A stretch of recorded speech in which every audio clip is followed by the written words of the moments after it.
In the year 1869, on a hilltop overlooking the quiet town of Danvers, Massachusetts, the ground was broken for a structure that would come to symbolize both hope and horror. From a distance, the sprawling Gothic edifice resembled a castle, towering spires stabbing at the sky, long wings stretching like arms across the landscape, its very architecture designed to dominate. But within those looming walls, behind windows that seemed to stare out like hollow eyes, a different story was waiting to be written. Danvers State Hospital was envisioned as a beacon of progress, a place where the mentally ill could find treatment, dignity, and a chance at recovery. Instead, it became one of the darkest chapters in America's history of psychiatric care, a labyrinth of nightmares where thousands of souls were lost, silenced, and forgotten. The story of Danvers begins not simply with bricks and mortar, but with an idea, the belief that the human mind, however broken, could be repaired through structure, routine, and compassionate guidance. Reformers of the 19th century, inspired by the so-called moral treatment movement, imagined an institution where order could replace chaos, where science could replace superstition. To achieve this, they needed a hospital unlike any that had come before, vast, isolated, and built according to a radical new philosophy of asylum architecture. Yet even as construction began, shadows were already gathering. For beneath the good intentions lay ignorance, fear, and the willingness to experiment on those least able to resist. From the moment its foundations were laid, Danvers carried an eerie presence. Locals whispered about its hilltop location, once tied to the infamous Salem witch trials, where executions had cast long stains of superstition. It seemed fitting, almost poetic, that a hospital for society's outcasts should rise on such cursed ground. The wind that whipped across the ridges carried an unshakable chill, and as the building took shape, townspeople noted how its silhouette resembled a fortress rather than a sanctuary. Some admired its grandeur, but others felt a foreboding weight, as if the asylum itself was less a hospital and more a prison for the unwanted. The year 1869 marked a turning point in Massachusetts' handling of mental illness. Across the state, overcrowded almshouses and underfunded hospitals struggled to contain growing numbers of the mentally ill. Families unable to cope begged for a solution, and politicians eager to showcase progress found one in the sweeping blueprints of Danvers. The project promised order where there had been chaos, offering an ambitious solution to what was increasingly described as a crisis. The asylum was to be the pride of the state, a demonstration that Massachusetts could lead the nation in modern psychiatric reform. But no blueprint, no reformer's dream, could anticipate the nightmares that would fester inside its walls. For the patients, the story began with fear and uncertainty. Admission meant severing ties with family and community, often permanently. They were led through heavy wooden doors into vast corridors lined with polished brick and iron fixtures. The air was sterile, but beneath it lay something suffocating. For many, Danvers was the last place they would ever see. What awaited them was not sanctuary but an endless routine that blurred the days into indistinguishable stretches of isolation. The hospital quickly gained a reputation as a place where people entered but rarely returned. It was said that the hill swallowed them whole, their identities erased, their cries muffled by stone walls and locked doors. By the time the first patients were admitted, the stage had already been set for tragedy. Designed for just over 500 individuals, Danvers would soon hold thousands. With every bed filled, with cots crammed into hallways and basements, the building itself seemed to groan under the weight of human suffering. Those who visited often described an atmosphere unlike any other, a mixture of despair and silence, broken only by the occasional distant scream or the heavy clang of iron doors. The hospital's architecture, intended to uplift, became a cage. Its massive size and endless corridors overwhelmed patients and staff alike, turning the promise of order into an oppressive maze where hope was easy to lose. Even before its infamy as the birthplace of the lobotomy, Danvers' very existence carried a haunting symbolism. It was built on the optimism of an era that believed mental illness could be cured through control, yet it quickly revealed the darker truth, that when institutions are built to contain suffering, they often end up magnifying it. For the people of Massachusetts, the opening of Danvers was a spectacle of progress. For the patients who entered, it became a descent into a world from which few ever truly escaped. The hill on which it stood watched silently, bearing witness as the line between healing and horror dissolved. The introduction of this story is not merely about bricks, spires, and stone. It is about the thin veil that separates good intentions from tragedy, reform from cruelty, science from madness. Danvers State Hospital stands as a chilling reminder that history is often written not by the ideals of its architects, but by the lived experiences of those trapped within. And from its very first year, whispers of unease began to grow into a chorus of fear, an omen of the nightmares that would unfold inside this fortress of the mind. After the dust of the American Civil War settled in the 1860s, Massachusetts was a state in transition. The Industrial Revolution had transformed once rural towns into sprawling hubs of factories and railroads, drawing in immigrants and fueling rapid urban growth.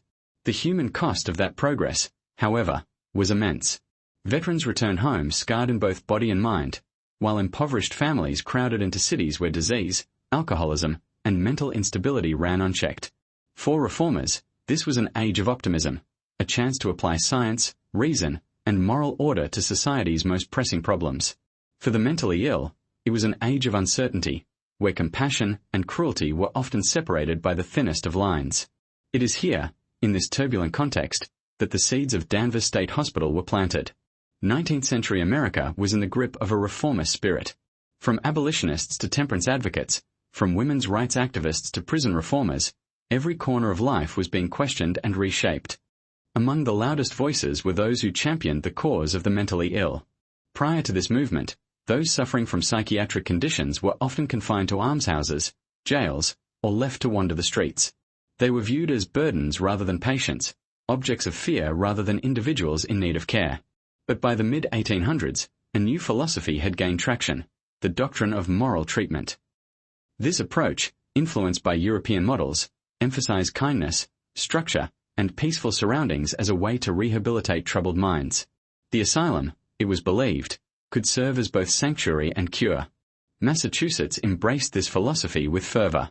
Reformers such as Dorothea Dix, a tireless advocate for humane treatment of the mentally ill, argued that specialized hospitals would offer a chance at recovery where neglect had only deepened suffering. Her campaigns led to the construction of several state institutions, each designed to embody the lofty ideals of moral treatment. Danvers would eventually become the crown jewel of these efforts, though no one could predict the horrors that would unfold within its walls. At the time, the project represented hope, an investment in science, architecture, and compassion that reformers believed would transform lives. The late 1860s were also an age of contrasts. On the one hand, science was advancing rapidly.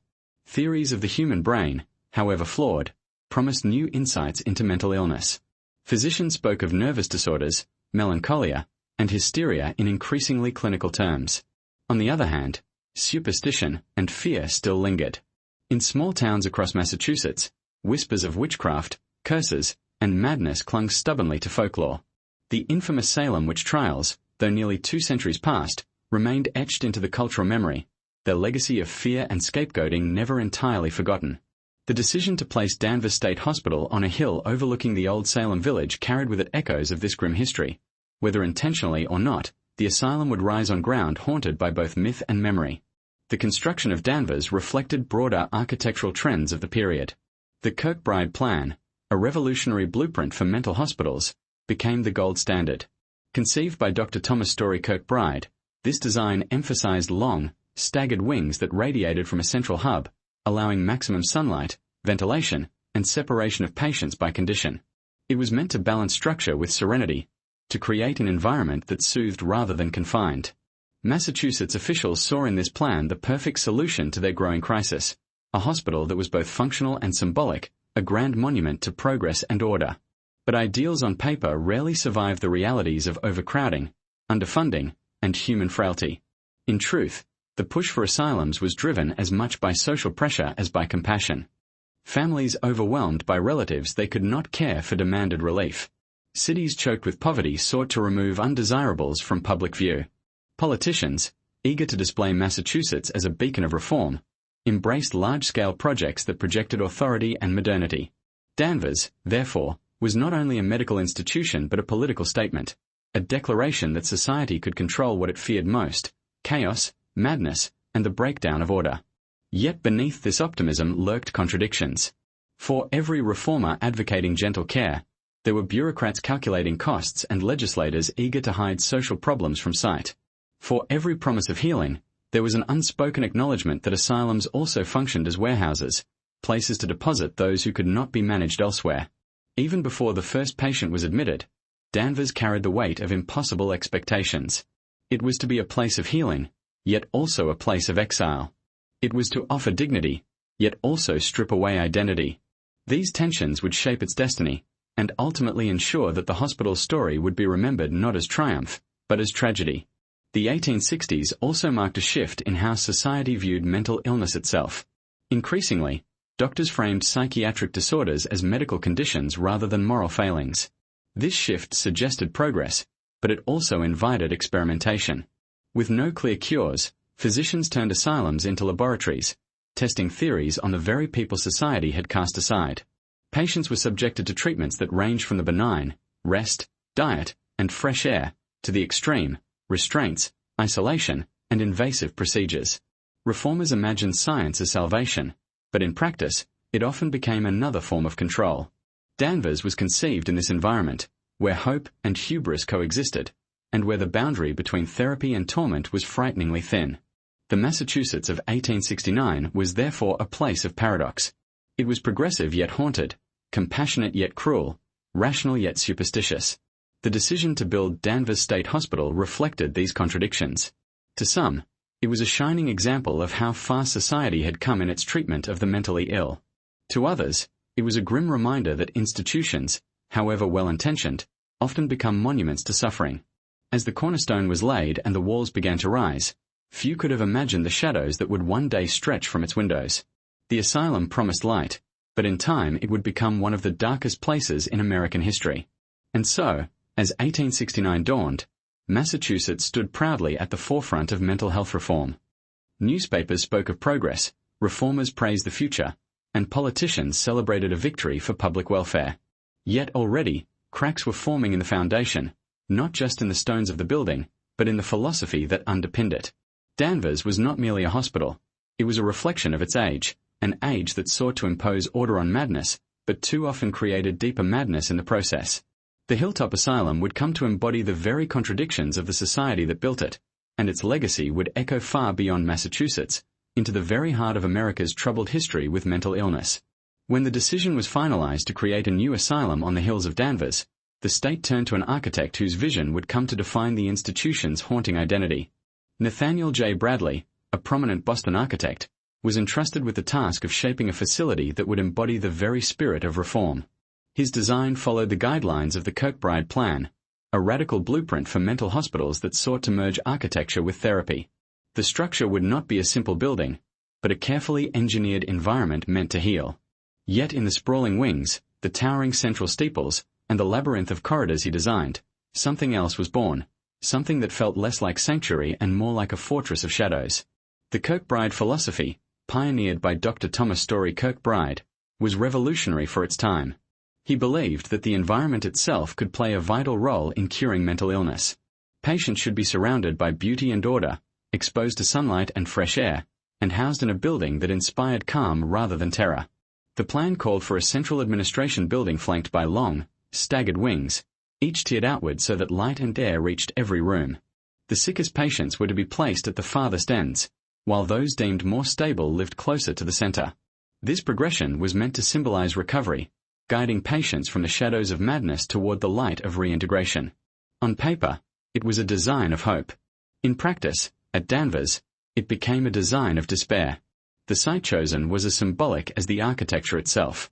The hill in Danvers, once part of Salem Village, was steeped in the legacy of the infamous witch trials of 1692. In fact, the land had been associated with Judge John Hathorne, one of the most ruthless magistrates of that bloody episode. To build a hospital for the insane on such cursed soil felt both ironic and foreboding. Reformers, blinded by optimism, saw only a hilltop vantage point that offered fresh breezes and separation from the noise of the towns below. The choice was practical. Isolation was seen as therapeutic, shielding patients from the corrupting influences of society. But for those who later gazed upon the asylum's looming silhouette, the connection to Salem's dark past was impossible to ignore. When construction began, the scale of the project stunned the public. Rising in the Gothic revival style, the hospital resembled a medieval castle more than a place of healing. Its red brick exterior stretched nearly 1,400 feet across the hilltop, with a massive central tower piercing the sky. Inside, the design balanced grandeur with utility: long corridors, arched windows, high ceilings, and separate wards for men and women. There were spaces for dining, work, recreation, and even chapels, all intended to provide structure to patients' lives. Reformers boasted that the building would stand as a monument to progress, its very walls testifying to the state's commitment to the care of the mentally ill. Yet almost immediately, the sheer scale raised questions. To some, the asylum's imposing presence looked more like a fortress designed to contain the unwanted than a sanctuary designed to heal them. By 1878, as the finishing touches were applied, Danvers State Hospital was ready to admit its first patients. It was designed to accommodate 450 to 500 individuals, a number considered manageable for the therapeutic ideals of the Kirkbride system. Doctors and administrators envisioned a carefully controlled environment where order would replace chaos. Patients would be kept in separate wards according to their conditions, violent, melancholic, epileptic, or otherwise, and staff would oversee their progress in a structured routine. It was a system that promised discipline and dignity. But even in its early days, cracks began to appear. The very isolation that was meant to be therapeutic quickly became alienating. Patients were cut off from their families, their communities, and the outside world. For some, this separation deepened their despair. For others, it ensured they would never leave. The size of the hospital, so celebrated by reformers, became overwhelming. Endless corridors stretched like mazes, disorienting both staff and patients. The Gothic architecture, meant to inspire or, often instilled fear. For the men and women confined there, the asylum's grandeur translated into oppression, its towering walls a constant reminder of their captivity. The hospital administration struggled from the start. The optimism of reformers clashed with the realities of underfunding and political pressure. Staff were overworked, resources were stretched thin, and the number of patients admitted quickly exceeded the intended capacity. Within a few short years, Danvers had begun to outgrow itself. Beds filled, then hallways, then basements. The Kirkbride plan's delicate balance, light, air, order, was disrupted by the sheer volume of humans suffering crammed within the walls. Instead of a model institution, Danvers was rapidly becoming a warehouse for the unwanted. For the public, the hospital remained a source of fascination. Local newspapers reported on its construction and opening with a mixture of pride and awe. Visitors admired the architecture and praised Massachusetts for its commitment to progressive care. But behind the closed doors of the wards, the reality was far less optimistic. Patients arrived in states of confusion, terror, and hopelessness, often committed for conditions as varied as depression, epilepsy, alcoholism, or simple eccentricity. Some were admitted voluntarily, others against their will, but all entered a system that promised treatment and instead delivered confinement. Danvers State Hospital, in its earliest years, embodied the paradox of psychiatric reform in the 19th century. It was both a symbol of progress and a prison of despair, a structure born of optimism yet haunted by its very design. The sprawling wings and towering spires stood as monuments to the era's belief in science and order, but within their walls, the first seeds of suffering were already being sown. The hospital's birth was not merely the creation of a building, but the creation of a stage upon which one of America's darkest medical dramas would play out. And though it began with high ideals, Danvers was already destined to become something else entirely, a place where the boundaries between healing and horror would dissolve into nightmare. From the moment the first patients crossed the threshold of Danvers State Hospital, life inside its towering Gothic walls followed a rhythm unlike anything beyond the hill. It was a world governed by routine, discipline, and an ever-present sense of surveillance. To the administrators, structure was therapy, every hour accounted for, every movement observed. To the patients, however, the days blurred into a cycle of monotony punctuated by moments of fear, humiliation, and pain. The asylum was designed to be a sanctuary of healing, but for those who lived inside, it quickly became a labyrinth of control. The daily life of patients began before dawn. At the ringing of bells or the call of attendants, they were roused from their narrow beds in dormitory-style wards or, for the more violent and unstable, from isolation rooms with heavy iron doors. Uniformity was enforced from the start. Patients were often stripped of personal belongings, their hair cropped short, and their clothing replaced with institutional garments. Individual identity, considered an obstacle to treatment, was erased in favor of conformity. Even names were sometimes reduced to numbers in hospital records. For many, admission to Danvers meant the loss of self as much as the loss of freedom. Meals were communal, served in cavernous dining halls beneath arched ceilings. The food was simple, often bland, and strictly rationed. Patients ate in silence, watched carefully by attendants who intervened at the slightest disturbance. After breakfast, the day unfolded according to a rigid schedule. Those deemed capable of labor were assigned tasks. Men worked on the hospital's farms, tending crops and livestock, while women labored in laundries, kitchens, or sewing rooms. This work was considered therapeutic, instilling discipline and providing purpose. In reality, it also functioned as free labor, sustaining the institution's massive operations while exploiting the very people it claimed to serve. For others, particularly those too ill or resistant to labor, the day was spent in confinement. Some patients were encouraged to read, walk in the courtyards, or engage in recreational activities like music or crafts. But as the population swelled far beyond intended capacity, such luxuries became rare. Patients found themselves crammed into wards with little to occupy their minds, their days dissolving into endless stretches of idleness and despair. Overcrowding meant fewer staff per patient, less individualized care, and more reliance on restraints, both physical and chemical. Life at Danvers became less about treatment and more about containment. The physical environment contributed to this oppressive atmosphere. The corridors were long, echoing chambers that magnified the smallest sound, a slammed door, a scream, the shuffle of footsteps. Windows, though large, were barred, and the constant clang of locks and keys reminded patients that freedom was far away. The hospital's size, once praised as a model of order, became overwhelming. Many patients described feelings of disorientation, as though they were lost in a maze. Even staff reported that the endless wings and staircases created an atmosphere of confusion. The building itself seemed to press down on those inside, transforming architecture intended for healing into a structure of surveillance and control. Restraints were a daily reality for many. Leather straps, straitjackets, and metal cuffs were used to subdue patients deemed dangerous or unmanageable. Seclusion rooms, padded or bare, confined individuals in silence for hours, sometimes days. Hydrotherapy, another favored method, saw patients submerged in ice-cold baths or wrapped tightly in wet sheets, their movements restricted. These treatments were justified as calming measures, but for those subjected to them, they were indistinguishable from punishment. Stories from attendants later revealed that such measures were often used not as therapy but as convenience, a way to control patients when staff numbers were too few or tempers too short. Yet, despite the suffering, life at Danvers was not entirely devoid of human warmth. Some attendants genuinely believed in their mission, offering small kindnesses to patients who otherwise received none.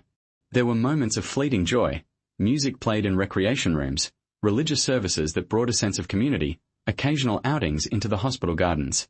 But these moments were overshadowed by the sheer scale of misery. For every patient who found temporary comfort, dozens more languished in neglect. The balance between care and cruelty tipped steadily toward the latter as the decades wore on. By the late 19th century, the hospital was already facing the pressures of overcrowding. Built for 500 patients, it soon held over 1,000, and within decades, more than 2,000. With every bed filled, makeshift cots were crammed into hallways, basements, and even attics. Privacy vanished, and with it any sense of dignity. Attendants struggled to manage the swelling population, often resorting to harsher measures of control. Sanitation deteriorated, food supply strained, and outbreaks of disease became common. Visitors to the hospital reported a stench of unwashed bodies and human waste, a far cry from the gleaming institution once celebrated as a beacon of progress. For many patients, life at Danvers became an endless cycle of degradation. Letters home were censored or never sent, families stopped visiting, and outside contact with it. Patients who entered with hopes of recovery often found themselves trapped indefinitely. Diagnoses were vague and elastic: melancholia, hysteria, mania, epilepsy, and the line between mental illness and social deviance was thin. Women who defied domestic expectations, immigrants who struggled to assimilate, or individuals whose behavior simply unsettled society could all find themselves locked away. For them, daily life inside Danvers was not a journey toward healing but a sentence without appeal. To the outside world, the hospital still projected an image of order. Annual reports spoke of therapeutic routines, medical progress, and the dedication of staff. Newspapers highlighted the institution's farms and workshops as examples of productive rehabilitation. But behind the official narrative lay a harsher truth. Daily life inside Danvers was defined less by compassion than by control. Patients became numbers, wards became warehouses, and the promise of moral treatment gave way to the grim reality of survival. For those who lived it, the experience of Danvers was unforgettable. Former patients spoke of the crushing monotony, the constant surveillance, and the gnawing sense of being forgotten. For some, the hospital was a place where minds unraveled completely, broken not by illness but by the institution itself. For others, it was simply a place where time ceased to matter, where each day bled into the next until identity itself dissolved. This was life inside the walls of Danvers, a world of endless corridors, silent suffering, and fleeting moments of humanity lost within an ocean of despair. The most chilling legacy of Danvers State Hospital is not only the sheer volume of suffering contained within its walls, but the treatments that were inflicted upon its patients in the name of medicine.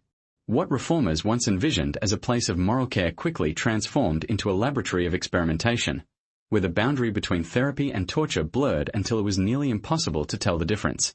From restraints and ice baths to the infamous lobotomy, Danvers became a proving ground for practices that left thousands broken in body and mind. What the state called progress was, for countless patients, nothing less than a descent into sanctioned cruelty. In the earliest years, treatments were rooted in the ideals of moral therapy, but even then, the reality was often harsh. Patients were subjected to physical restraints, straitjackets, leather cuffs, locked chairs, under the guise of preventing self-harm or violence. Hydrotherapy, a favored method, placed individuals in ice-cold baths for hours at a time or bound them in wet sheets until they could not move. Doctors claimed such methods calmed agitated minds, but to patients, they felt indistinguishable from punishment. Stories surfaced of men and women shivering uncontrollably, left until their lips turned blue, their bodies numbed into silence. For the staff, these practices offered control. For the patients, they offered only terror. As medical theories evolved, Danvers embraced new methods with disturbing enthusiasm.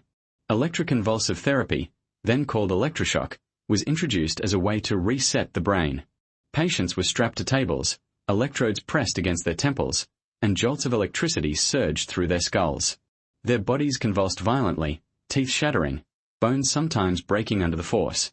Doctors insisted the therapy was effective, claiming improvements in mood or behavior, but the results were inconsistent at best. Many patients emerged disoriented, with memory loss so profound they forgot their own names. The screams from the shock rooms became part of the daily soundscape of the asylum, a reminder to all inside that healing often came cloaked in agony. Another widely adopted practice was insulin shock therapy, a brutal regimen that pushed patients into daily comas. Doses of insulin were injected to deliberately lower blood sugar to dangerous levels, causing seizures and unconsciousness. The theory was that the brain, shocked by these induced comas, would reboot, offering relief from schizophrenia or depression. In reality, the therapy left many patients permanently damaged. Some never woke at all. Nurses recall the eerie sight of entire wards filled with comatose patients, their bodies twitching or drenched in sweat, while doctors meticulously recorded outcomes in clinical notes that rarely acknowledged the suffering before them. Even more invasive methods soon followed. Surgeries such as tooth extractions, tonsillectomies, and even hysterectomies were performed on the belief that mental illness was rooted in physical defects. Women in particular were targeted, with doctors claiming that removing reproductive organs could cure hysteria or melancholy. These procedures were carried out with little consent, often under the assumption that institutionalized patients had forfeited their rights. The operating theaters of Danvers became places where experimental medicine overstepped the line into mutilation. Patients emerged scarred, both physically and emotionally. Their conditions rarely improved and often worsened. By the mid-20th century, Danvers had become synonymous with one of the darkest treatments in psychiatric history, the prefrontal lobotomy. Though this procedure would eventually be explored in more detail later, it began here in earnest. Surgeons drilled into skulls, severing the connections between the frontal lobes and the rest of the brain. It was hailed as a miracle cure for aggression, depression, and schizophrenia. In practice, it often reduced patients to docile shells, robbed of personality, memory, and autonomy. Some patients emerged calm and compliant, but vacant. Others never survived the operation. Danvers was among the first hospitals in the United States to adopt lobotomies on a large scale, cementing its reputation as the birthplace of this horrific chapter in medical history. But perhaps most insidious of all was the atmosphere of experimentation that permeated Danvers. Physicians, under pressure to demonstrate progress, viewed their patients as test subjects. Treatments were introduced and abandoned in rapid succession. Ice baths one decade, insulin shocks the next, lobotomies soon after. Each was heralded as a breakthrough, each justified as science, and each inflicted immense suffering on the powerless individuals trapped inside. Patients rarely understood what was being done to them. Consent was non-existent. Inmates of the asylum were treated as bodies to be managed, not people to be healed. The language of medical reports concealed the human cost. Administrators wrote of improvements, reductions in agitation, and behavioral compliance. But behind those sterile words were lives shattered by trauma. A man subjected to repeated shocks might spend his final years unable to recall his children's faces. A woman who underwent a hysterectomy might spiral into deeper despair, her body permanently altered for a cure that never came. A teenager given insulin therapy might never awaken from his induced coma. The hospital's records rarely recorded these tragedies in detail, but the silence in its corridors told the truth. For many, treatment meant the extinguishing of self. The staff themselves were caught in contradictions. Some doctors sincerely believed they were advancing science, convinced that harsh methods were necessary for progress. Others were more cynical, using the asylum as a stage for ambition, eager to publish results and earn prestige. Nurses, often overworked and undertrained, carried out orders with little room for dissent, their compassion eroded by exhaustion and the overwhelming numbers of patients.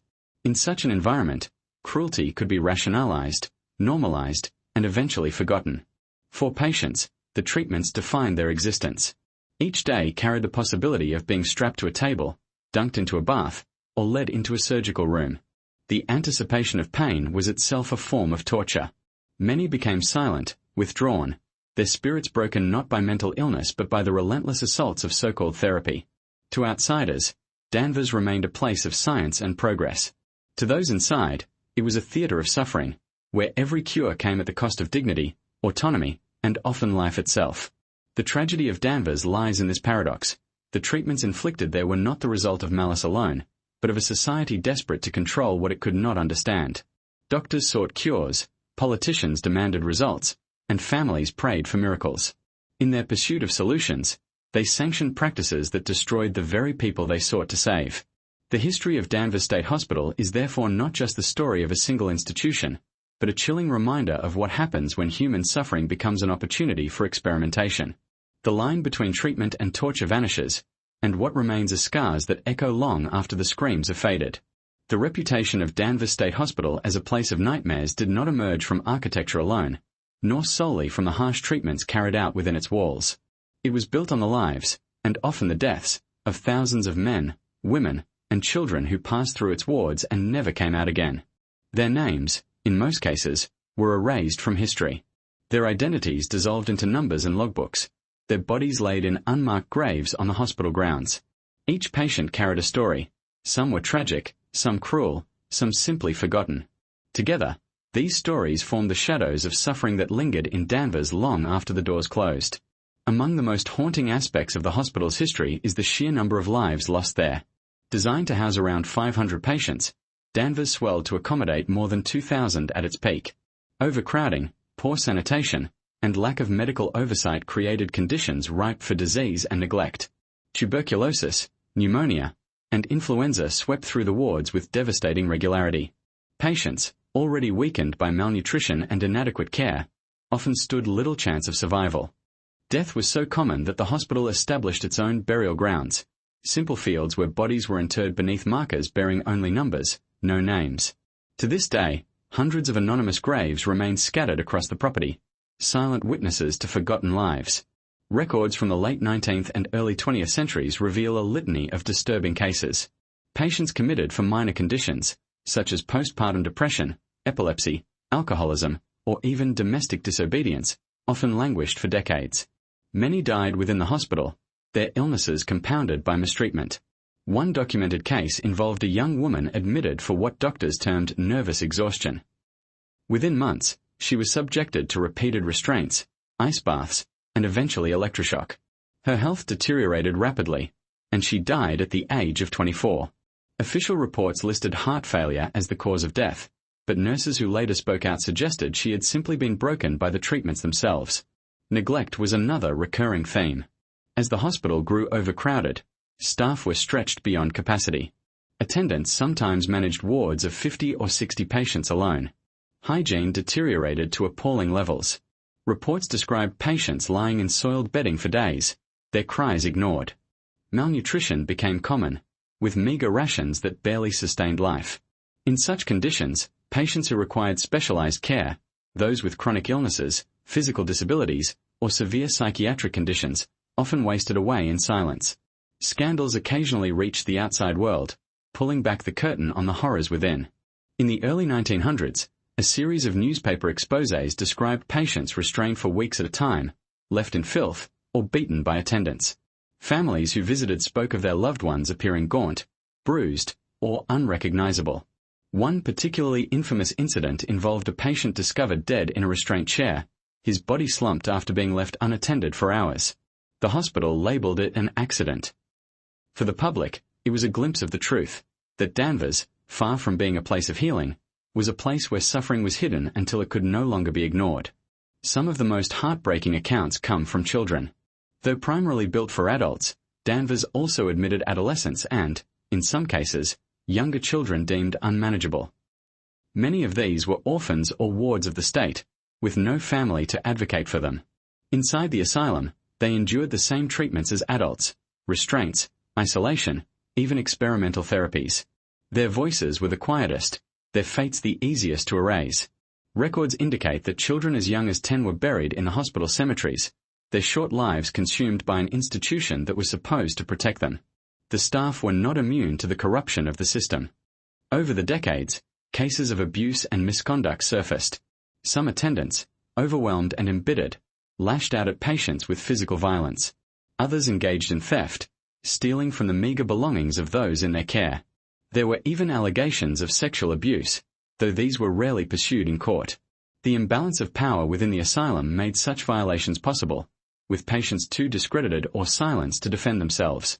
In many cases, their accusations were dismissed as symptoms of delusion or madness, ensuring that justice was almost never served. Beyond the individual tragedies, the collective atmosphere of Danvers was one of despair. Patients spoke, when they could, of endless days filled with fear and loneliness. Some wrote letters pleading for release, letters that were often censored or never sent. Diaries recovered from former attendants described the overwhelming sense of hopelessness that pervaded the wards, a heaviness that seemed to seep into the very walls. The hospital became not only a place of suffering but a machine that perpetuated it, trapping generations in cycles of neglect and abuse. The burial grounds remain perhaps the starkest reminder of these forgotten lives. Rows upon rows of anonymous graves, marked only with small-numbered stones, stretch across the property. No flowers, no epitaphs, no names. Families who later searched for their loved ones often found nothing but silence. The hospital kept records, but many were incomplete, lost, or deliberately vague. For thousands of men and women, their final resting place became a patch of earth in Danvers, their identities dissolved into statistics. The anonymity was a second death, one of memory and recognition. For the surrounding community, these tragedies were both hidden and visible. Whispers circulated about screams echoing across the hill at night, about patients wandering into town when escapes occurred, about funerals that seemed too frequent. Yet the institution remained a powerful presence, too large and too politically entrenched to be easily challenged. Families who complained risked retaliation or were told that their loved ones were better off confined. The suffering of patients became an open secret, acknowledged in whispers, denied in public. The shadows of Danvers were not only physical but spiritual. For many, the suffering left behind an aura of haunting. Staff reported feeling watched in empty corridors, hearing footsteps where no one walked, or encountering cold drafts in locked rooms. Whether supernatural or psychological, the atmosphere was undeniably heavy, infused with the weight of untold stories. Long before the hospital became a ruin sought out by ghost hunters, its reputation as a place of restless souls had already taken root. The stories of Danvers State Hospital are not just about medical failure but about human neglect on a vast scale. Each anonymous grave, each silenced voice, represents a life that might have been different had compassion outweighed control, had dignity been valued above convenience. Instead, the hospital became a graveyard of forgotten histories, its walls echoing with the suffering of thousands. To speak of Danvers is to remember them, to bring into the light the shadows of suffering that the institution sought to bury. By the mid-20th century, the reputation of Danvers State Hospital had shifted dramatically. What had once been heralded as a model of reform was now infamous as one of the most overcrowded, underfunded, and abusive institutions in the United States. The transformation was not sudden, but gradual, a steady erosion of ideals under the crushing weight of reality. By the 1940s and 1950s, the cracks could no longer be concealed. Danvers had become a symbol, not of progress, but of the failure of America's asylum system. Overcrowding was the single greatest catalyst for this decline. Designed to hold 500 patients, the hospital was already straining at 1,000 by the early 1900s. By mid-century, that number ballooned to more than 2,000, sometimes even 2,500. Hallways, basements, and attics were converted into makeshift dormitories. Patients slept side by side in rows of cots, with no privacy, little sanitation, and constant noise. Attendants, hopelessly outnumbered, struggled to maintain order. In such conditions, even the most well-meaning staff resorted to restraints and sedation as tools of survival. The environment of moral treatment envisioned by the reformers had collapsed into chaos. The physical decay of the hospital mirrored its moral collapse. Paint peeled from the once grand Gothic walls. Windows cracked and were left unrepaired. Plumbing failed, leaving some wards without reliable running water. The smell of human waste became inescapable. Rats and insects infested the kitchens and storerooms. Visitors who toured the facility reported conditions more reminiscent of a prison than a hospital. The contrast between the towering facade of the building and the squalor within its wards became a metaphor for the institution itself, outwardly impressive, inwardly rotting. By the 1940s, journalists began to pull back the curtain. Exposés in local and national newspapers painted a grim picture of life at Danvers. Reports described patients tied to benches, left in their own filth, or wandering aimlessly in overcrowded wards. Whistleblowers, often nurses or attendants who could no longer remain silent, provided harrowing testimony. One article described human warehouses where the living conditions were so inhumane that patients resembled animals more than people. These reports shocked the public, but they also confirmed what many families already suspected, that once a loved one entered Danvers, they were effectively abandoned to suffering. Lawsuits soon followed. Families sued the hospital for neglect and wrongful death, though few cases ever reached trial. The state, wary of scandal, often settled quietly or dismissed claims on technicalities. Yet the lawsuits, however muted, drew more attention to the institution's failings. Advocates for mental health reform used Danvers as an example of why the asylum model had to be re-examined. By the 1960s, Danvers was no longer the pride of Massachusetts, it was its shame. Patients' voices also began to emerge, though often filtered through intermediaries. Letters smuggled out of the hospital described conditions of terror. Some wrote of beatings by attendants, of being locked in seclusion for weeks, of being forced into experimental treatments without explanation. Former patients who were released sometimes spoke publicly of their experiences, though their credibility was often questioned due to their diagnoses. Yet as these accounts accumulated, they painted a consistent picture. Danvers was not a hospital of healing, but a warehouse of human misery. The rise of popular media further cemented Danvers' dark reputation. Newspapers frequently referred to it as the Asylum on the Hill, a phrase that conjured images of Gothic horror. Journalists highlighted its connections to the Salem witch trials, emphasizing the sinister aura of the land itself. By the 1970s, the hospital was featured in documentaries, books, and eventually horror fiction, often depicted as the archetypal haunted asylum. Its sheer size, its history of lobotomies, and the countless anonymous graves on its property made it irresistible fodder for the macabre imagination. Political pressure mounted as well. Massachusetts faced growing criticism for its mental health system, with Danvers at the center of the storm. Legislators debated funding cuts, closures, and reforms, but progress was slow. Deinstitutionalization, spurred by new psychiatric medications and changing public attitudes, offered one path forward, but it also left many patients homeless, untreated, and vulnerable. Danvers, once overcrowded, began to empty, yet its reputation only grew darker. The image of its crumbling wards and abandoned patients became a potent symbol of institutional failure. Staff morale deteriorated alongside the hospital's reputation. Many attendants worked long shifts with little training, their compassion eroded by exhaustion. Violence became common, between patients, and between staff and patients. Some attendants developed reputations for cruelty, using fists, batons, or restraints to enforce order. Others simply gave up, turning a blind eye to abuse and neglect. A few courageous whistleblowers spoke out, but most remained silent, fearful of losing their jobs. For those who worked there, Danvers became less a place of healing than a place of survival. The community around Danvers also shifted in its perception. What had once been a source of civic pride became an object of fear and shame. Residents whispered about screams heard from the hill at night, about bodies carried quietly to the cemetery, about the unmarked graves. Teenagers dared each other to approach the looming structure, treating it as a haunted house rather than a functioning hospital. By the late 20th century, the asylum had become part of local folklore, a place both feared and sensationalized. Perhaps the most damning indictment of all was the silence that surrounded so much of the suffering. For decades, families accepted the official narrative of treatment and progress, even as their loved ones wasted away inside. The state buried the dead in numbered graves, rarely notifying relatives. Administrators filed sanitized reports that disguised abuse behind clinical language. Society at large preferred not to look too closely, comforted by the illusion that the problem of mental illness had been contained on a hill in Danvers. The descent of Danvers into infamy was, in many ways, inevitable. Its vast size, its overcrowding, its experimental treatments, all converged into a perfect storm of neglect and abuse. What began as a beacon of reform became a monument to failure, a place where ideals were crushed beneath the weight of reality. By the time the 20th century drew to a close, Danvers was no longer merely a hospital. It was a symbol of the cruelty and complacency that had defined America's treatment of its most vulnerable. Its towering spires loomed not as a promise of hope, but as a warning of what happens when compassion yields to control. By the mid-20th century, Danvers State Hospital was no longer just an asylum. It was a laboratory for one of the most controversial and devastating procedures in medical history, the lobotomy. If the overcrowding and neglect had already turned the hospital into a place of despair, the arrival of this so-called miracle cure pushed it into the realm of true infamy.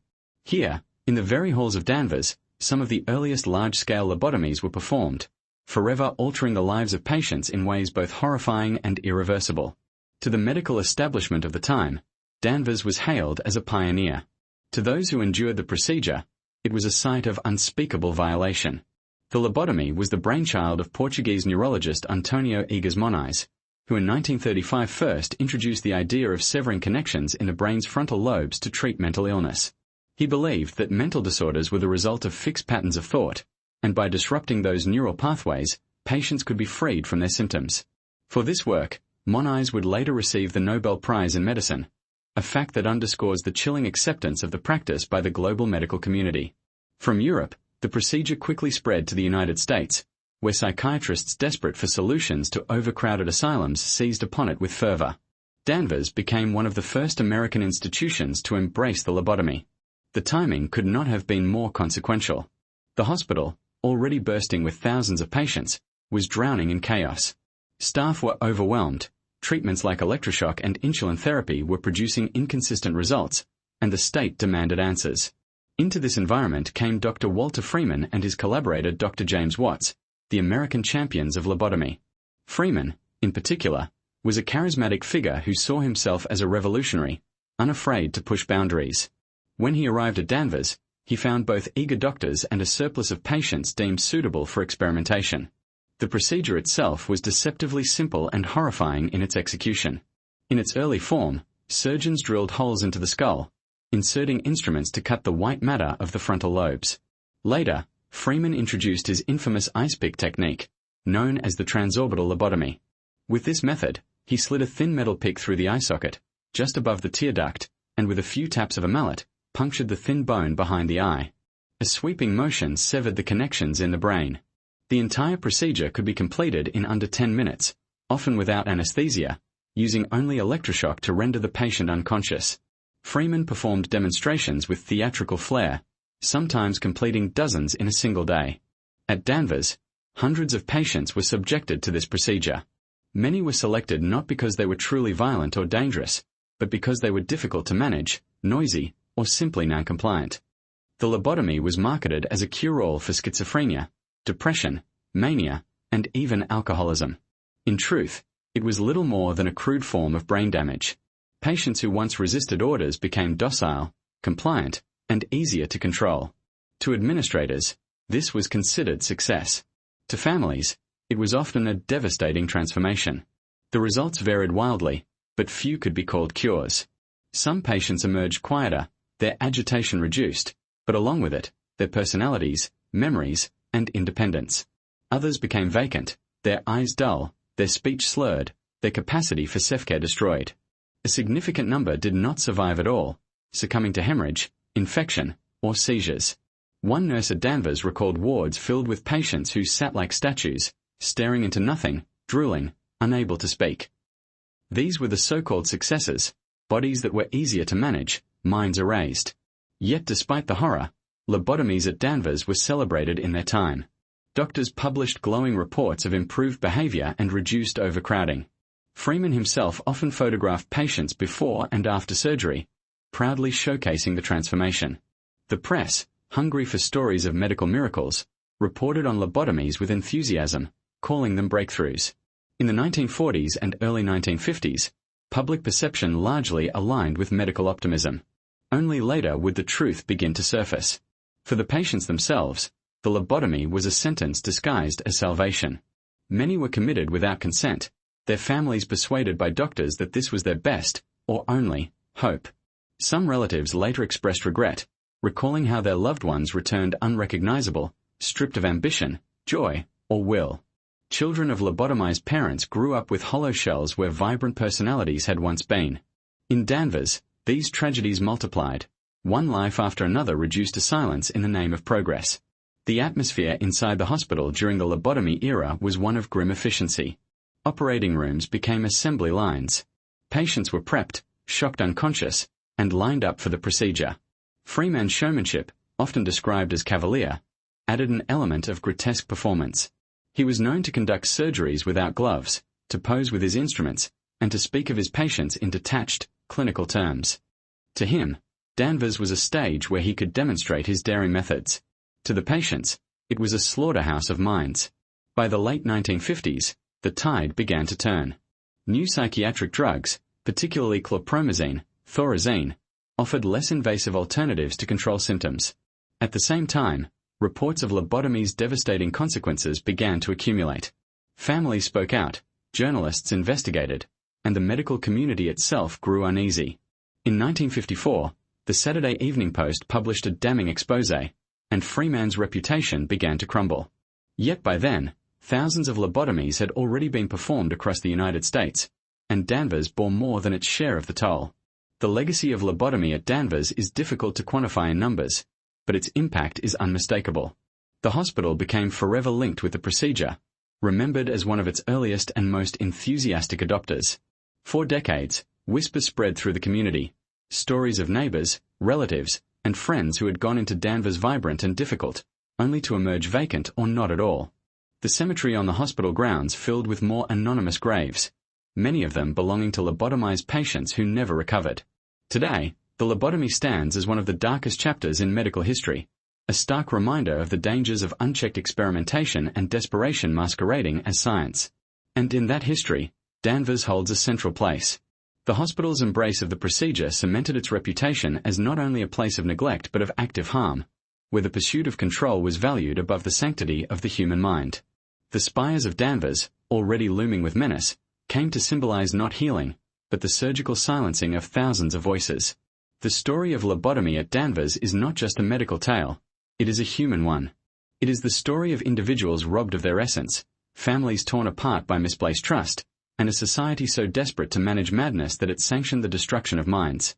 Within those Gothic walls, the line between doctor and executioner blurred, and the legacy of that blur continues to haunt psychiatric history. By the 1960s, the tide of psychiatric care in America was shifting. The asylum era that had dominated for more than a century was collapsing under its own weight. Across the nation, massive institutions once hailed as marvels of reform had decayed into overcrowded warehouses, and Danvers State Hospital was no exception. The very building that had symbolized hope in 1869 now stood as a crumbling relic of failure. Its Gothic spires, once intended to inspire awe, became grim monuments to a system that could no longer sustain itself. The process of deinstitutionalization, spurred by new medications, political reform, and public outrage, spelled the beginning of the end for Danvers. Yet its decline was not swift, nor merciful. Instead, the hospital rotted slowly from the inside, leaving behind scars that would mark the land for decades. The introduction of psychiatric medications in the 1950s, particularly thorazine, revolutionized mental health care. For the first time, symptoms of schizophrenia and other disorders could be managed without the drastic interventions of lobotomies or endless confinement. Patients who might once have been considered uncontrollable could now live in smaller facilities, or even return to their communities. This medical breakthrough coincided with growing public criticism of asylums, fueled by exposés that revealed the horrors within their walls. In Massachusetts, Danvers became a focal point of this debate.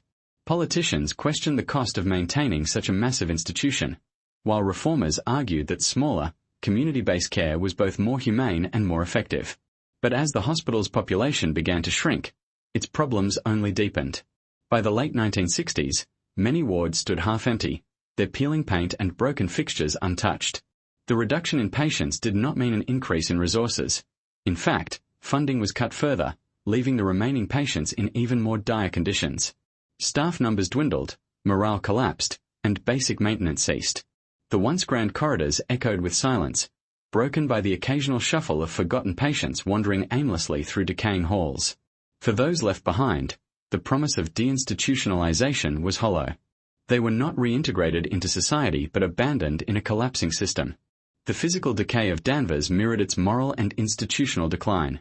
Windows were left broken, rain and snow leaking into wards that had once been meticulously maintained. Mold spread across walls, plaster crumbled, and ceilings sagged.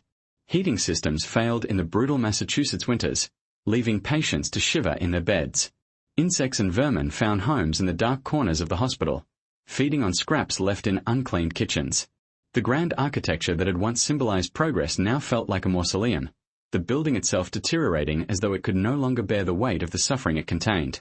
By the 1970s, the once bustling hospital had taken on the atmosphere of a ruin even before its official closure. Urban legends began to spread about the asylum. Stories of empty wings where shadows moved, of voices echoing in deserted corridors, of patients who had been left behind when whole wards were shut down. Teenagers from the surrounding towns dared each other to approach the looming structure, whispering about ghosts that roamed the abandoned floors. For many, the hospital was already more a haunted relic than a functioning institution. The official process of closure began in the 1980s, as Massachusetts accelerated its deinstitutionalization policies. Patients were transferred to smaller facilities, nursing homes, or simply discharged into communities ill-prepared to support them.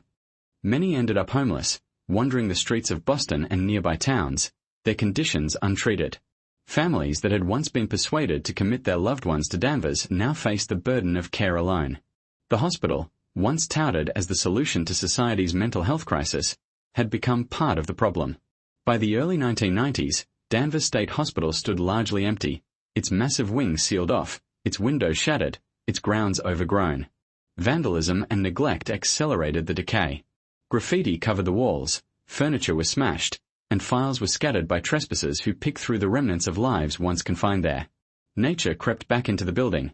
Vines snaked across brick walls, roots cracked through floors, and animals nested in the rafters. The asylum had become a ruin in every sense, a place where time itself seemed to rot. For those who ventured inside during these years, the atmosphere was unforgettable. Long corridors stretched into darkness, their silence broken only by the sound of dripping water or the scurry of rats. Medical equipment lay abandoned, rusting in corners. Wheelchairs, gurneys, and restraints left behind like relics of some grotesque museum. Patient records, photographs, and personal effects littered the floors, evidence of the lives once erased within those walls. Some explorers spoke of the overwhelming sense of sorrow that seemed to linger, a heaviness that clung to the air. Others were convinced the hospital was haunted, its spirits unable to rest. The slow death of Danvers became a spectacle in its own right. Paranormal investigators, photographers, and journalists flocked to the site, documenting its decline. Its reputation as one of the most haunted locations in America grew, fueled by stories of apparitions, disembodied voices, and shadowy figures glimpsed in broken windows. Even as the hospital crumbled, it exerted a powerful fascination, its ruinous state amplifying its aura of dread. The asylum on the hill had transitioned from a place of suffering to a place of legend, but the suffering that created that legend remained etched into every brick. By the time demolition crews arrived in the early 2000s to convert the property into apartments, Danvers had already become immortalized in the cultural imagination. Its ruins had inspired films, novels, and even comic books. Yet the destruction of much of the hospital could not erase its legacy. For those who remembered its days as a functioning asylum, the demolition was bittersweet. Some saw it as the necessary end to a place of horror. Others mourned the loss of a historic monument, however dark its history. The hill itself remained, overlooking Massachusetts, its silence as heavy as ever. The abandonment of Danvers is more than the story of a building falling into decay. It is the story of a society turning its back on the very people it had once promised to care for. Deinstitutionalization, though born of good intentions, left thousands adrift, with little support and few resources. The ruin of Danvers became a symbol of that failure, a reminder that progress is meaningless when it is not accompanied by compassion. The crumbling walls testified not only to the decay of a building, but to the collapse of an entire philosophy of care. In the end, Danvers State Hospital did not close with a bang, but with a long, drawn-out whimper. Its decline was marked by silence, neglect, and abandonment, leaving behind nothing but ruins and memories. The hill that had once echoed with the screams and cries of thousands grew quiet, but the shadows of its past never left. Danvers had become a ruin in body, but in spirit, it remained alive, haunting the imaginations of all who gazed upon its towering spires, wondering about the countless lives consumed within. Long before the last patients were discharged, long before the wrecking crews came to demolish its massive wings, Danvers State Hospital had already acquired another, darker reputation. It was haunted. To those who lived in the shadow of its looming spires, the asylum was never simply a building. It was a place of voices and shadows, of whispers carried on the wind, of unseen presences in the night. As the institution decayed, this aura only deepened. The more the walls crumbled, the louder the stories became. Danvers was no longer merely a psychiatric hospital. It was a nexus of ghost stories, paranormal investigations, and a symbol of the restless dead. Accounts of haunting at Danvers began while the hospital was still in operation. Staff spoke in hushed tones about strange occurrences in the wards, doors slamming when no one was near, footsteps echoing in empty hallways, sudden cold drafts sweeping through sealed rooms. Nurses on night shifts claimed to see shadowy figures darting across corridors, only to vanish when followed. Some heard voices whispering their names in the dark. In a place filled with so much suffering and death, it was perhaps inevitable that superstition would take root. But at Danvers, the stories refused to fade. As patients died by the thousands and were buried in unmarked graves on the hospital grounds, the sense of a lingering presence grew stronger.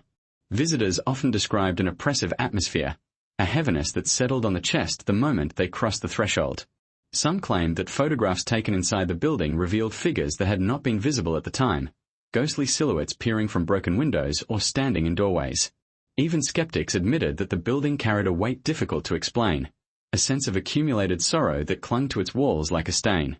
After its closure in the 1980s and subsequent abandonment, the haunting of Danvers reached new heights. With the wards empty and silence replacing the daily chaos, every creak, every gust of wind, every unexplained sound was magnified. Urban explorers who trespassed into the hospital at night told chilling tales. The sound of children crying in deserted rooms, the faint echo of footsteps following them through the endless corridors, the flicker of lights in wards where electricity had long since been cut off. Some reported being touched or shoved by unseen hands. Others claimed to feel overwhelming waves of sadness or dread, forcing them to flee before they could finish their explorations. The hospital's notoriety soon attracted paranormal investigators from across the country. Danvers became a pilgrimage site for ghost hunters, drawn by its bloody history and reputation as one of the most haunted locations in America. Teams with cameras and recording equipment prowled its corridors, capturing what they claimed were disembodied voices on tape, pleas for help, whispers of names, even screams echoing from nowhere. Photographs revealed strange orbs of light, shadows shaped like human forms, and distortions that defied explanation. While skeptics dismissed much of this as tricks of light or imagination, the sheer number of reports made Danvers stand out even among haunted asylums. The legends were fueled not only by paranormal enthusiasts but also by popular culture. Writers and filmmakers found in Danvers the perfect inspiration for horror. H.P. Lovecraft's fictional Arkham Asylum, later made famous in the Batman universe, was modeled on Danvers, with its Gothic architecture and air of menace. The 2001 psychological horror film Session 9 was filmed on location in the abandoned hospital, cementing its reputation as a place where fiction and reality blurred. In the film, the walls themselves seemed to whisper, driving characters to madness, a theme that echoed the real history of the asylum. For audiences, Danvers became less a hospital than a living character, a presence both terrifying and fascinating. Local folklore added to the mystique. Residents spoke of glowing lights moving through the upper windows long after the hospital was empty, of phantom figures seen crossing the grounds at night, of cries heard on the wind that carried down into town. Children dared each other to approach the gates, whispering about witches, ghosts, and the restless dead who had never left. The cemetery, with its rows of numbered stones, became a focal point of these stories. Visitors described feeling watched as they walked among the graves, as though the nameless dead resented being forgotten. Even those who dismissed the supernatural could not deny the psychological impact of the place. The sheer weight of tragedy embedded in its history seemed to create an atmosphere all its own. Psychologists argue that haunted places often reflect the projection of human fear and grief. Danvers, with its history of abuse, death, and silence, was a perfect canvas for such projections. Yet for those who experienced the building firsthand, the sensations went beyond suggestion. The line between psychology and the paranormal blurred within those walls. In many ways, the haunting of Danvers was inevitable. With thousands of lives lost there, many in pain, despair, or neglect, the hospital became a reservoir of unresolved suffering. Whether one believes in ghosts or not, the memory of those lives lingers. Each whisper, each shadow, each unexplained chill serves as a reminder that the past does not easily rest. The legends of Danvers are not merely about spirits. They are about the weight of history itself, pressing against the present, refusing to be buried. By the time demolition began in the early 2000s, Danvers' reputation as a haunted asylum was secure. Paranormal investigators mourned the loss of their playground, but the legends did not die with the building. Stories continued to circulate of strange events on the redeveloped grounds, of residents in the new apartments hearing unexplained noises, of shadows moving in spaces where wards once stood. The land itself seemed marked, as though the suffering of generations could not be erased by bulldozers and fresh paint. Danvers had been a house of horrors in life, and in death it became a ghost of itself, haunting both memory and imagination. The hospital's place in the cultural imagination is unique. Unlike other haunted locations, Danvers combined real historical tragedy with myth, folklore, and art. It became both a cautionary tale about the dangers of unchecked institutional power and a stage for supernatural storytelling. For many, the haunting is not merely about spirits of the dead but about the ghosts of a failed system, ghosts that remind us of what happens when society abandons its most vulnerable. To walk through Danvers in its final years was to feel surrounded by these ghosts, whether literal or metaphorical. The air seemed thick with sorrow, the walls alive with echoes of the past. Those who entered often spoke of being changed, as though the hospital had imprinted itself upon them. Even today, long after much of the building has been destroyed, Danvers remains one of America's most famous haunted sites. Its reputation endures, not just because of tales of apparitions, but because it embodies the truth at the heart of every ghost story, that suffering leaves marks, and that some places can never truly be at peace. The story of Danvers State Hospital is not merely one of a single institution. It is a mirror held up to the broader failures and contradictions of how America has historically treated its most vulnerable. To speak of Danvers is to speak of a society caught between compassion and cruelty, between progress and exploitation, between the lofty ideals of reformers and the harsh realities of institutionalization. The hospital's legacy forces us to ask difficult questions about what it means to heal, what it means to punish, and where the line between the two has so often been blurred. The origins of Danvers were steeped in optimism. Reformers like Dorothea Dix believed that the mentally ill deserved dignity and care, not abandonment in jails or almshouses. The Kirkbride Plan was hailed as enlightened, an architectural philosophy that fused environment with healing. At its core, this movement reflected a deep cultural desire to impose order on chaos, to find solutions for conditions that terrified the public. Yet even at its inception, the asylum model carried the seeds of failure. By removing the mentally ill from society, it sought not only to treat them but to hide them, to sweep them out of sight. The impulse to help was mixed with the impulse to exile, and in that contradiction lay the foundations of tragedy. Danvers revealed the inherent flaw in relying on massive institutions to provide individualized care. No matter how noble the intent, the sheer scale of the hospital transformed people into numbers. Doctors could not know their patients intimately. Attendants could not provide compassion when they were outnumbered 50 to 1. The system, overwhelmed by overcrowding and underfunding, relied on control rather than care. Restraints, sedation, and punishment replaced therapy. The asylum became a machine, one that ground down the individuals trapped inside until their identities were erased. The ghosts of Danvers are not supernatural. They are the echoes of people consumed by a system too large to see them as human. The medical practices at Danvers highlight another uncomfortable truth, that progress in science often comes at terrible cost. Each new treatment was hailed as a breakthrough: hydrotherapy, electroshock, insulin coma therapy, lobotomy, only to be revealed later as brutal, ineffective, or outright destructive. Patients at Danvers were subjected to these experiments without consent, their suffering justified as sacrifice for the advancement of knowledge. It is easy, in hindsight, to condemn the doctors and administrators who allowed such cruelty. But the real lesson lies deeper. Desperation for solutions, combined with blind faith in authority, can create horrors cloaked as healing. Danvers is a warning of what happens when science is pursued without humanity. The silence that surrounded Danvers also speaks volumes. Families surrendered their loved ones, often never to see them again, and accepted the hospital's reassurances that treatment was underway. Society tolerated the abuses because it preferred not to confront the uncomfortable reality of mental illness. The hospital's imposing facade allowed people to imagine that care was being provided, even as neglect festered within. The lesson here is not only about institutions but about the collective willingness to look away. Danvers thrived in shadows because the public permitted it to, comforted by the illusion that suffering had been contained behind locked doors. The eventual decline of Danvers during the deinstitutionalization era revealed yet another failure. Asylums like Danvers were shuttered in the name of reform, but the promised alternative, community-based care, was never adequately funded or supported. Thousands of patients, once confined in places like Danvers, were released into a world unprepared to help them. Many ended up homeless, incarcerated, or lost to the margins of society. The cycle of abandonment continued, only in a different form. Danvers teaches us that closing an institution is not enough. True reform requires investment, empathy, and sustained commitment to treating the mentally ill as full members of society. The haunting of Danvers, both literal and metaphorical, reflects this unresolved guilt. Ghost stories flourish where the past has been ignored or denied. The tales of shadows in corridors and voices in the night are more than superstition. They are cultural expressions of the truth we prefer not to confront. The patients who died nameless in numbered graves, the families who never received closure, the generations scarred by the stigma of mental illness, all linger in the collective memory. The lesson here is clear. When suffering is hidden, it does not disappear. It festers, it haunts, it demands to be remembered. There is also a lesson in the architecture itself. The Kirkbride plan was based on the belief that environment could shape recovery, that sunlight, air, and beauty could heal the mind.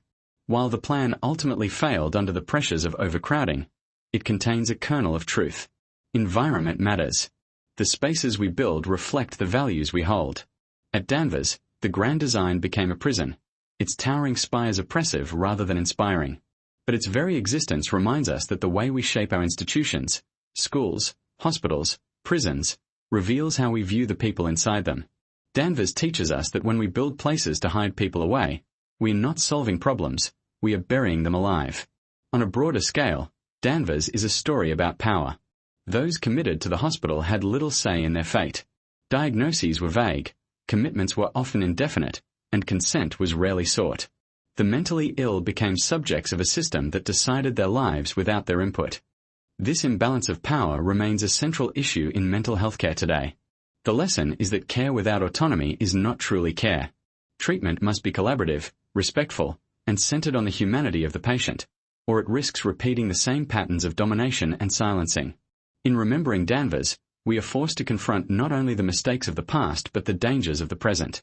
Modern psychiatric care has advanced enormously, but the temptations remain, to reduce people to diagnoses, to prioritize control over compassion, to embrace quick fixes over long-term investment. The legacy of Danvers warns us that without vigilance, progress can turn to cruelty. The ghosts of Danvers are reminders, urging us not to forget that those who suffer are not problems to be solved but people to be seen. Perhaps the most profound lesson of all is this: the history of Danvers is not an aberration, but a reflection of society's ongoing struggle with mental illness. The institution's rise and fall chart the shifting tides of how we understand the human mind. At times hopeful, at times brutal, always incomplete. By looking at Danvers, we see the best and worst of ourselves, our capacity for compassion, our hunger for order, our fear of the unknown, and our tendency to sacrifice individuals for the illusion of progress.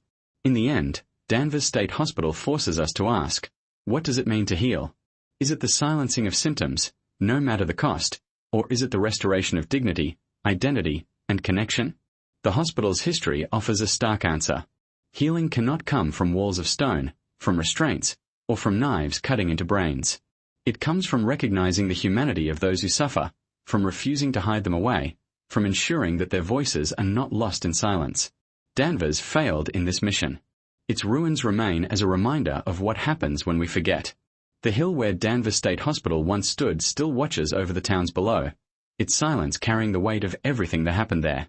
The Gothic towers are mostly gone now, demolished in the early 2000s to make way for condominiums and modern development, but the land itself remembers. For more than a century, those walls contain the stories of thousands of men, women, and children whose voices were silenced, their lives consumed by a system that promised care but delivered suffering. The demolition may have erased the physical structure, but it could not erase the shadow of what Danvers became. Walking the grounds today, it is difficult to imagine the scale of the institution that once dominated the hill. Apartments now occupy spaces where wards once overflowed with patients. Manicured lawns cover the ground where bodies were carried out under sheets to be buried in numbered graves. The central clock tower, partially preserved as a gesture to history, stands as the last sentinel of a place that was both sanctuary and prison, hope and horror. Residents of the new developments speak of the strange quiet that settles over the hill at night, as though the ground itself resists forgetting. The closure of Danvers did not bring closure to the story. Families still search for records of relatives who disappeared into its wards, their final resting places never confirmed.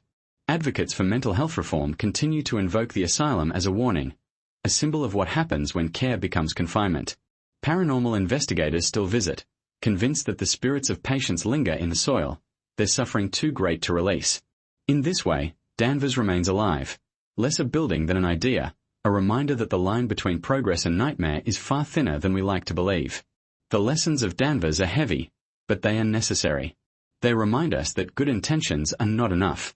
The reformers of the 19th century believed they were building a place of healing, guided by science and compassion. Yet within decades, that vision collapsed under overcrowding, neglect, and cruelty. The treatments that followed, shocks, comas, lobotomies, were carried out in the name of medicine, yet inflicted irreparable harm. The lesson is that without accountability, empathy, and vigilance, institutions can quickly become instruments of suffering. And yet, Danvers is not only a story of cruelty, it is also a story of memory. Every ghost story told, every photograph taken, every whispered legend ensures that the people who lived and died there are not entirely forgotten. The horror of Danvers resonates precisely because it is human. Behind every number in the cemetery was a person with a name, a story, a family. Behind every treatment gone wrong was a life altered forever. The true haunting of Danvers is not found in flickering lights or shadowy figures, but in the silence of those lost voices. To remember them is to acknowledge their humanity, denied to them in life but restored in memory. Culturally, Danvers has achieved an almost mythic status. It inspired H.P. Lovecraft's Arkham Asylum, cementing its influence in Gothic horror and pop culture.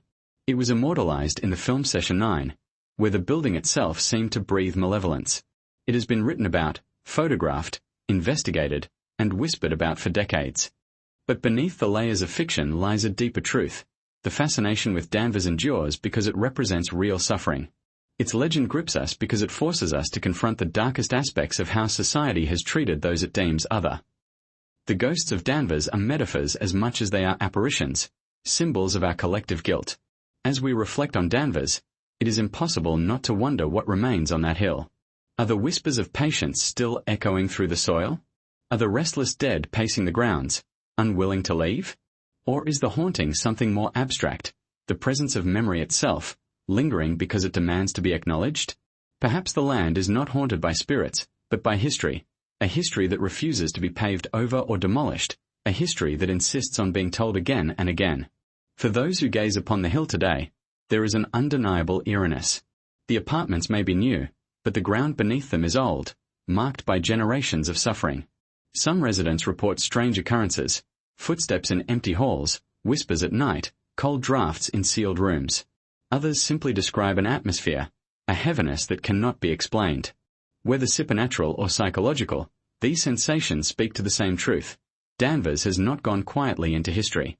Its presence lingers, shaping the lives of those who now occupy its space. In the end, Danvers is more than a hospital, more than a ruin, more than a ghost story.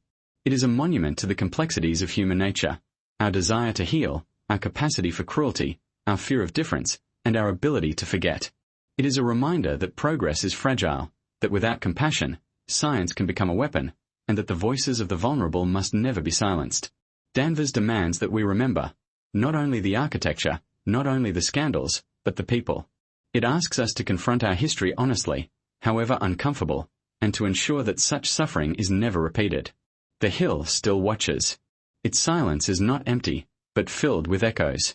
The wind that sweeps across its slopes carries the whispers of the forgotten, reminders of promises broken and lives lost.